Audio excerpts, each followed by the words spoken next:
Religiously Speaking with Saurabh. नमस्ते, मेरा नाम सौरभ शुक्ल है। द्वादश ज्योतिर्लिंग के क्रम में रिलीजियसली स्पीकिंग विद सौरभ के इस एपिसोड में बात होगी भगवान शिव के वैद्यनाथ ज्योतिर्लिंग की। द्वादश ज्योतिर्लिंगों के क्रम में भगवान शिव के वैद्यनाथ ज्योतिर्लिंग का 9वां क्रम है। यह ज्योतिर्लिंग जहाँ स्थित है वह स्थान वैद्यनाथ धाम के नाम से प्रसिद्ध है। यह स्थान पूर्व में बिहार राज्य में था, अब यह झारखंड में है। शिव पुराण में इस स्थान को चिताभूमि कहा गया है और इसका संबंध भगवान शंकर और सती से है। जिस समय भगवान शंकर सती के शव को अपने कंधे पर लेकर इधर उधर उन्मत्त की भांति घूम रहे थे, उस समय इस स्थान पर सती का हृतपिंड मतलब हृदय का भाग गलकर गिर गया था। भगवान शंकर ने यहीं पर सती के हृतपिंड का दाह संस्कार किया था और इसी कारण इस स्थान का नाम चिताभूमि पड़ा।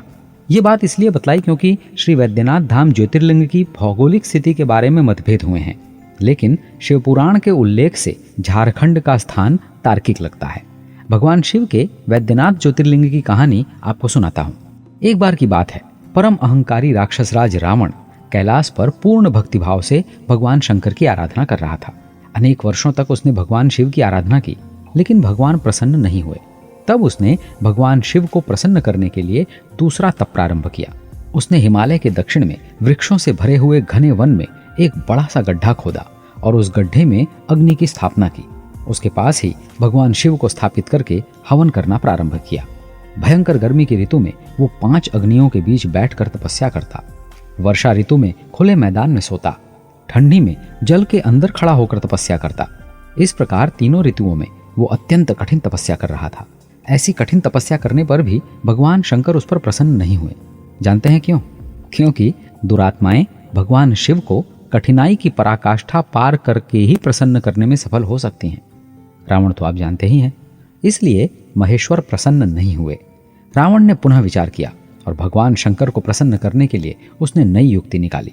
उसने अपना मस्तक काटकर भगवान शिव की आराधना करना प्रारंभ किया। विधि पूर्वक वह भगवान की पूजा करता और अपना एक मस्तक काटकर भगवान शंकर को समर्पित कर देता।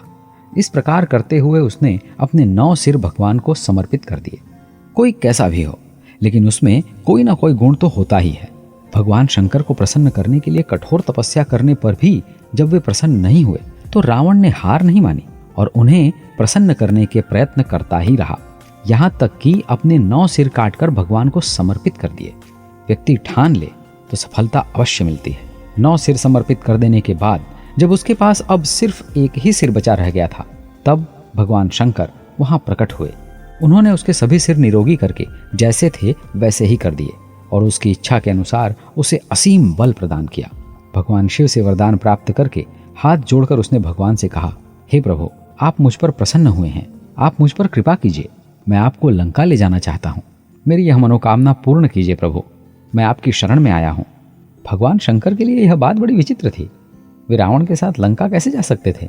उन्होंने रावण को समझाया, राक्षसराज रावण, तुम मेरी बात को ध्यान से सुनो। तुम मेरे इस उत्तम लिंग को अपने साथ लंका ले जाओ और विधिवत पूजा अर्चना करके स्थापना करो। लेकिन इसे लेकर जाते हुए तुमने यदि कहीं भी इसे धरती पर रखा तो ये वहीं स्थिर हो जाएगा, वहीं स्थापित हो जाएगा। अब मैं यह तुम्हारी इच्छा पर छोड़ता हूँ। जैसा चाहो वैसे करने के लिए तुम स्वतंत्र हो। शिवलिंग ले जाना भगवान शिव को ही ले जाने से क्या कम था।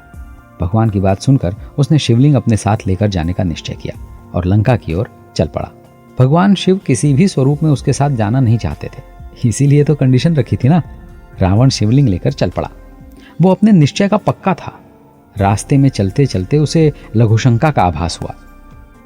रावण था तो महाबलशाली और पराक्रमी, पर यह तो नेचुरल कॉल है, इसमें किसी की एक नहीं चलती।